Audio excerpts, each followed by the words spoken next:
Здравейте, аз съм Бочков, Иван Бочков.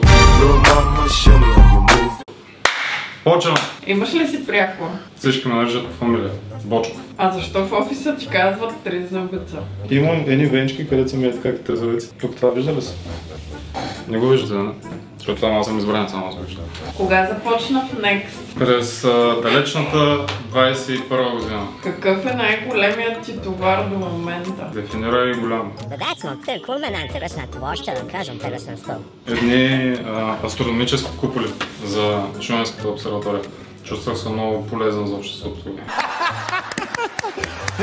Колко лицеви опори можеш да направиш? По-малко от нарек и повече от краси. То реши от брокер да станеш спедитор. Плюса на сегашната ми професия е, че се комуникирам с полегнали хора и нещата стават по-гладко. Чувствам се значим. Кой предизвикваш да седне на стола? Отдел Стомана.